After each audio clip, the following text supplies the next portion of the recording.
Hello, hello. Welcome back to Whole Lotta Heart. I'm your host, Kayla, and this is just a place for truth-telling, holding space in your heart, and honoring whatever season you're in on your grieving journey. I'm so happy that you joined me today. If you've made it here from episode 1, I want to welcome you back and thank you for supporting me. I'm still in the beginning stages of my podcasting journey, so your support doesn't go unnoticed, and I greatly appreciate it. For those of you who are listening for the first time, welcome and thank you as well for taking a chance and listening to the lessons I've learned along my grieving journey so far. So I want to jump right into today's episode. I want to talk about a couple things that I think get glossed over and forgotten about a lot, even in spaces that are, specifically meant for healing and grieving and encouraging self-improvement and growth. And those two topics are that grieving is not a linear thing whatsoever, and because of that, you will have moments of time when you're not okay, and that concept is okay. And I think this realization and coming to terms with this early on in the grieving journey is incredibly important because while it doesn't make the journey any easier per se, it does make it easier to give yourself grace. So first, I wanted to talk about the grief journey in general. And to start, I just wanted to bust a myth about grief right away. And that is that grief has a timeline and grief has a set of rules that we have to follow or that it follows. Grief does not follow anybody's rules, okay? It does not follow a timeline. And instead, I think it follows your feelings and it follows your heart. And as humans, we love a timeline, don't we? We want to know when something's going to start, when something's going to end, what's happening in the middle, because we like to be prepared. We don't like to be caught off guard. And I know I'm extremely guilty of this. I like to know what I'm walking into.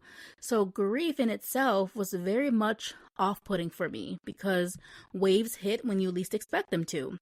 They show up on your birthday, your mom's birthday. You're driving past a random McDonald's, going grocery shopping. You can just literally be in the middle of having a good day and grief will hit for no reason at all. You can feel like you're in a better place and still a wave will hit you out of nowhere. And it doesn't mean that you're going backwards or that you're not progressing through your journey. It just means that you have feelings and a deep yearning for someone or something that you miss that you probably quite honestly never imagined that you'd live life without. And we experience grieving them in stages. So I wanted to talk about the 5 stages of grief that most people I'm sure have heard of in some capacity, but I wanted to do a deeper dive into how they came to be and what each stage is. So let's jump into that. So I did a little research on this myself, and also when I started therapy, my therapist introduced me to these stages as well. And the 5 stages of grief are denial, anger, bargaining, depression, and acceptance. And this model was created by Dr. Elizabeth Kubler-Ross, and she introduced this in her 1969 book called On Death and Dying. And initially, these stages were the results of her study of the process people go through as they prepare for their own deaths. And then she and others over time realized that these same stages, they can apply to the people who would be left here to grieve the loss. And she mentions this in her book, and also that these stages are not meant to occur in any particular order, and they can reoccur. It's more like a cycle, like they don't end, but they don't occur in any type of order either. And I thought that this was really interesting that she devoted so much time to understanding these processes. So let's dive into what each stage is. So first is denial. Now, denial is just refusing to believe that whatever happened, happened. And these are all my interpretations of what I've read to describe the stages of grief. These are no way citations of her work at all. But I like to see denial as your brain's way of protecting you from too much too soon. So I found myself in a stage of denial at some point, and for me, what it sounded like, or the language I catch myself thinking, would be, this can't be real, or maybe this is a dream. I'll wake up and it won't be true. And I remember I was functioning on autopilot for a little bit. I went to work, I was answering text messages, hanging out with my friends, smiling when I had to. But deep down, I had times where I just really couldn't process that my mom was gone. Like, I still expected her to be here, to get a text from her midday at lunch. I still heard her voice in my head when something funny happened. And denial isn't just saying this didn't happen. It's more like my body knows that something happened, but my heart is still catching up to that. And that's okay. Denial just gives you the space to slowly accept reality without completely shattering to pieces because it's overwhelming. Then you have anger. Now, anger is loud, it's messy, but it's valid and it's normal for you to experience anger. And I didn't stay in anger too long because anger just felt weird to me. I felt a little guilty about feeling angry. Like I felt like I was being ungrateful or disrespectful.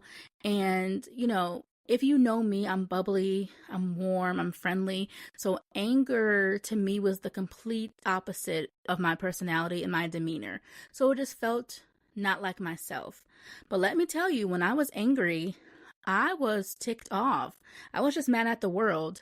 I wasn't necessarily mad at God, but I did question things because if you knew my mom, she was very selfless. She was a woman of God. So I was just mad that she was gone and that she had suffered and she had to suffer the way that she did. And I was also just angry that I had to keep on going without her now. And anger shows up in different ways for different people. It could be snapping at others. It can be being irritable for no reason. You can be mad at yourself. But I think it's important to think about what's under that anger. And that's pain and a deep love. That's all it is.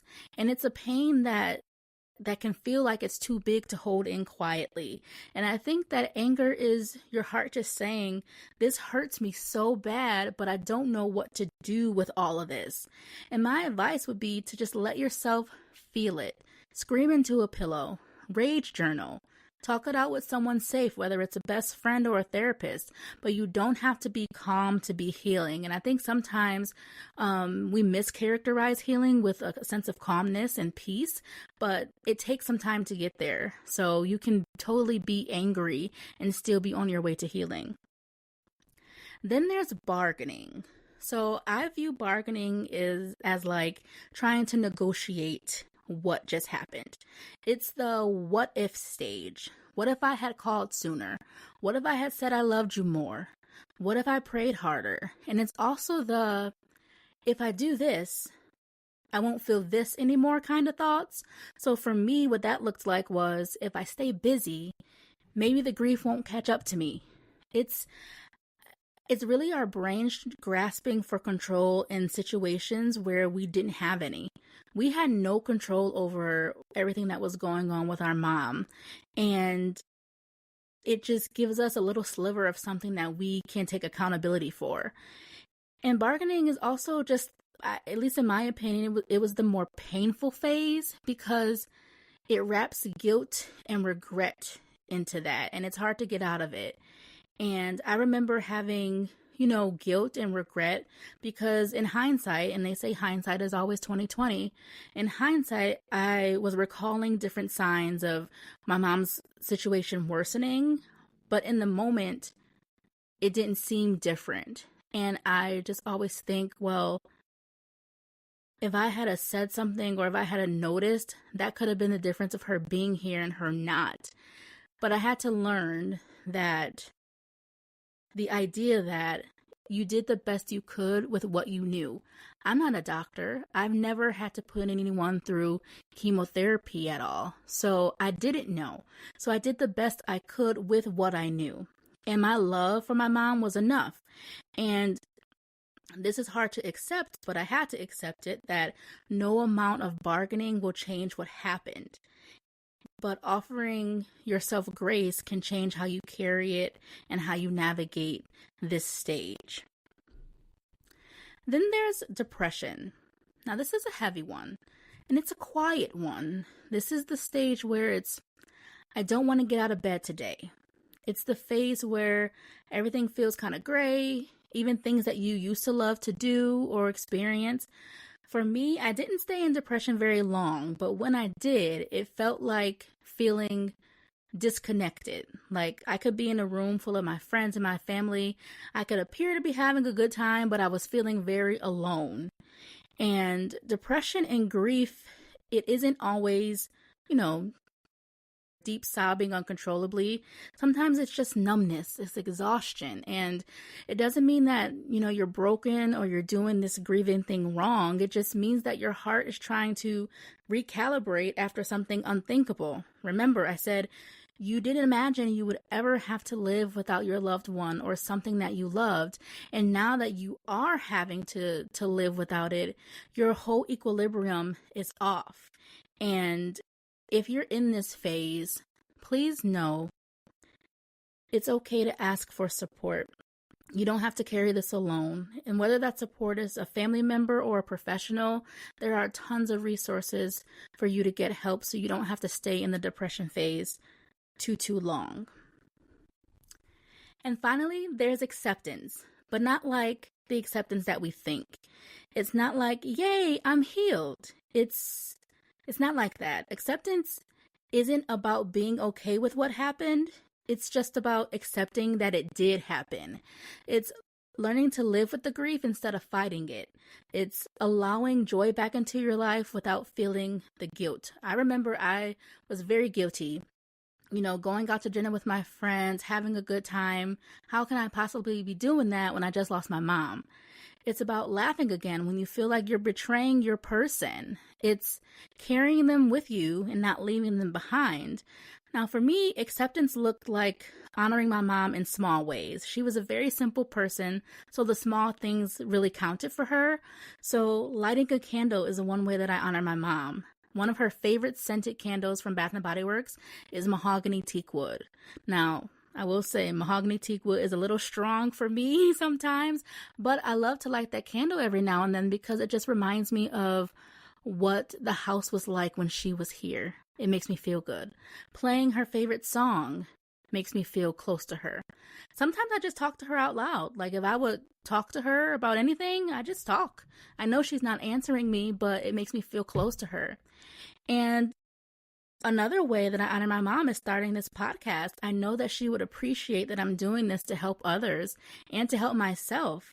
And honoring my mom in these ways, this doesn't mean that I don't cry anymore, but it means that I've learned that I can reframe grief.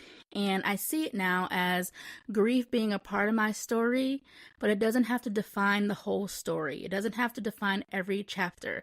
It's helping to shape me, but it doesn't make me. Does that make sense?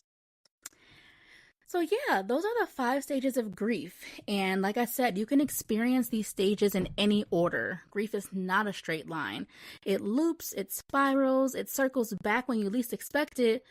Unfortunately, that's just how it works. And you can be in denial and anger and acceptance all in 1 week. And you're not behind, you're not broken, you're not doing anything wrong, you're just grieving. And that leads me to my next order of business for today. And that is that because grief has no problem just doing a loop-de-loop on you, you're not always going to be okay. And that is okay. Again, as I said in the beginning, this is a concept that I feel that if you understand this early on, it's incredibly important because feelings don't just go away because we want them to. So you have to learn to give yourself permission to feel all the things when your heart is ready to feel them and however long your heart needs to feel them, and not when others say that it's appropriate to. So what I've realized is that we live in, or at least I think we live in a world and in a society that's always wanting us to move on and nudging us to move on and heal quickly and get over things quickly, and not to dwell in the sadness and, these other not so happy emotions that we experience. So it makes me ask, what happens when your mind and your body and your heart and your spirit just doesn't get with the program? The program of just moving on. They don't want to right now. What happens when moving on quickly isn't working for you? It's not time for that. How do we navigate that? And why is it even considered a problem when we can't move on quickly? And I remember after my own loss of my mom, the world just kept turning. I remember, okay, so prior to my mom passing, she and I shared a home together, and I was living in the home without her. I'm actually still living in the home without her. But there were days where I did not want to go home. I just did not want to go home and be there with the memories of her. So much of my life was in that house with her, the memories. So to distract me for a bit, I would pull up to Target and just go walk around Target. Target was my happy place, and it eased my mind. And I remember walking through the parking lot, and I felt like I was in a whirlwind surrounding me. But I was trudging through the mud and moving very slow. And, people were coming in and out of Target. They were happy. They were having conversations. They were families, because for them, nothing had changed. But for me, the world was spinning, but I couldn't move. And it just felt really weird to have no control over this. And inside of me, everything was shifting. Everything had shifted. And I wasn't ready to bounce back as quickly as society would tell me I should. And I really needed to sit in my pain and just feel it and figure out what the heck just happened, because everything had happened so fast. Grief, she's a lifelong guest, unfortunately. And she comes in like a bull in a china shop. She's just coming in, she's knocking things over. She doesn't really care where they land. And she brings out her luggage and she packs it up, and she's just here to stay type of thing. She doesn't leave. And there's this quote that I think of for this concept, and I really do love it. I forgot who quoted it, so I apologize for not being able to cite my source. But the quote is, "Grief doesn't shrink. We grow around it." And I think that's so true, because your grief doesn't go away. You don't stop missing the person you're missing, and realizing that they're gone makes it hard to continue sometimes. But I come back to this quote quite often when I feel like, why am I not navigating this right? Or why do I still feel like this? Because the answer is that it doesn't shrink. We just grow around it. I feel like in the last 4 years for myself, I've done a lot of work on myself and, a lot of self-exploration and growth. And the grief didn't go away. It just reminded me that it isn't something we can erase. We just have to learn how to process it and how to fit it into our new life. And every day we just grow more and more into the person who can hold it, who can process it, and ultimately embrace it. So what does it look like to not be okay? Well, I talked about this a little bit in episode 2, just how it can take a toll on you physically, mentally, spiritually. It can affect how you act even subconsciously. Some days you're crying at a song you didn't expect to be crying at, especially if you've heard the song since the loss and it didn't affect you then. But today it is. Or you're feeling numb when you wish you could just feel something.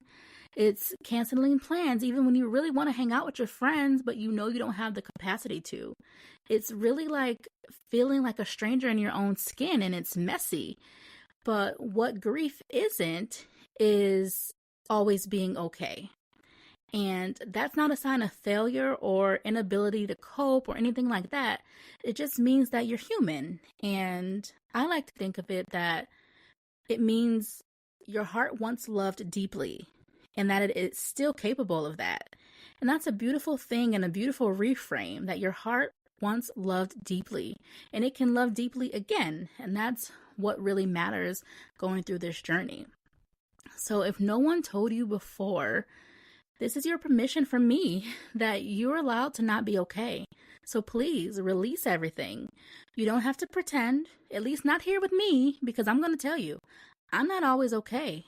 And, to be quite honest, if you were okay all the time, I think we would be having a different conversation. We'd be needing to have a different conversation. But I also get that there's other components to this grieving that, you may not be used to giving yourself permission to not be okay, that you were maybe raised in a space that you didn't express your feelings, or you didn't know, or maybe this is your first heavy loss, so you're really just trying to navigate it for the first time. Or maybe we were raised in different cultures where, silence instead of softness and feelings. But I'm here to tell you, or at least encourage you, to let's erase all that and just allow yourself to be tender, because it's beautiful. It's a much more beautiful place to be, even with all the pain and the trials of it all. So I saw a Facebook post the other day, and it broke my heart, and I'll tell you why. So someone had shared that they felt ashamed for still grieving. They had lost someone 3 years ago. And, it hit home for me because I just lost my mom 4 years ago. And the way they were talking in the video, it was like they had expected their grief or their sadness to have some type of expiration, which I really wish it did. I really wish, when you enter grief, we could get a manual that says, Kayla, after 396 days, you will be better. You will be healed. You will no longer cry at the smell of something random. You will no longer cry at the sight of something random. You will be healed after these 396 days. I really wish it was like that, but it's not. And there's no stopwatch to sorrow, and there's no stopwatch to grief. You can't start the stopwatch and be like, all right, after 5 minutes, I'm going to be done with this meltdown. This meltdown will be over, because in fact, after 5 minutes, the meltdown will probably be worse. So unfortunately, we can't time these things. We just can't. And we just want to have a sliver of control over everything as humans, because we like structure for that. But grief is not one of those things. And like I said before, it's a lifelong thing, a lifelong guest that we didn't ask for, that we now have to deal with. And grief to me is sort of like a tide, like a wave. Sometimes it's gentle, like, when you're at the beach, you're in the water, the waves are waving and gently, to where you can be in the water. You can bop up and down. You can feel the water all over your skin. It's kind of warm. It's kind of cool. And it just feels good to be in the water. And you just want to stay in there all day. But then sometimes the waves come crashing and you got to get out, okay? Have you ever gotten taken up by a wave where you feel like you're being carried away, and then you get back to the shore and you're just grateful that you were able to get back to your shore because you had lost your footing? Well, sometimes that's what grief can be like. That's what it is, unfortunately, and it's unpredictable like that in a sense. It makes me think of the waves. It always moves, it always returns. It returns to calm, and then it returns to the crazy, but that's just what grief is. And the idea of not being okay doesn't mean that you're broken. In fact, it reminds me of this Pink song. I don't know if you know it, but it's Give Me a Reason, or Just Give Me a Reason. And in the chorus, she says, we're not broken, just bent. And that's sort of how I like to look at it. We're not broken because we're grieving and because we're sad and we have these negative emotions right now. We're just bent. We're dinged up a little bit. We got a couple of scratches on our heart and our feelings. But also at the end of that line, she says, we're not broken, just bent, and we will learn to love again. And you will, because you've done it before. You have the capacity to do it again. You can love someone again. You can be yourself again, if not better. And I think of the term restoration, which is bringing someone back to whole, back to where they were, or even better than they were. And grief can be like a restoration type of thing. It can, if you allow it, if you open yourself up to it. And obviously, we've got some negative thoughts in there that we have to deal with. We have some feelings that we have to process. But if we allow ourselves to be open to that journey, then we can be better than we were pre-loss, if that makes any sense. And it just makes me think of this flower pot video I saw on Facebook. I've been on Facebook a lot lately. And there was this beautiful flower pot that had gotten knocked over, and it had broken into pieces. Not completely shattered, but broken. And the owner totally could have just thrown out the flower pot and gotten a new one, right? But instead, they took the time to put the pieces back together and created something new. This new flower pot had cracks in it that created a new pattern and a new shape, because he didn't put the pieces back exactly how he found them, but in a new way. And he created something even more beautiful and more unique. And I believe that that is how we should view our grief process. Yes, your grieving journey will be painful. I can't sugarcoat that.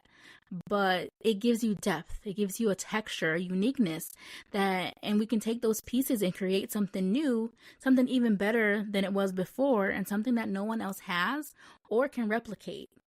So here's a gentle challenge for you to do when you're experiencing something that doesn't feel good or doesn't feel quite normal.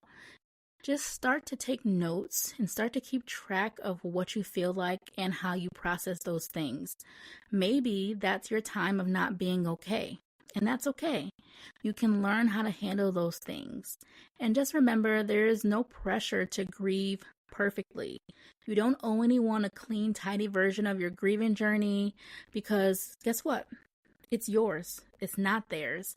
They're not in it. They're not the ones who have to organize emotions. They're not the ones who have to compartmentalize these new feelings. They're not the ones who have to figure out life now without whoever or whatever they had before. So this doesn't have to be perfect for anyone else. It just has to be perfect for you. That's all it needs to be. Perfect for you. And also remember that you cannot pour from an empty cup. So I encourage you to prioritize yourself and your feelings. And I know it's easier said than done, but once you do it, your heart will thank you for it. I promise. So that's a wrap on episode 3. We went there a little bit today, didn't we?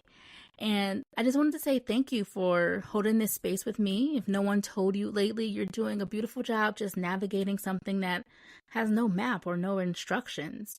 If this episode made you feel a little more seen or maybe gave your heart a little bit of an exhale, I'd love for you to do a few quick things to help support the show. First, hit that follow or subscribe button wherever you're listening so you never miss a new episode. Second, leave a rating or a comment and let me know what resonated with you. I love to read your thoughts and hear what's landing with you. And last but not least, come hang out with me on Instagram at Whole Lotta Heart Pod. That's where I post cute little quotes and encouragement to get you through the week. Slide in my DMs anytime. I'm always down to chat. All right, bestie, until next time, keep growing, keep feeling, and remember, it's more than okay to not be okay. Talk to you next week.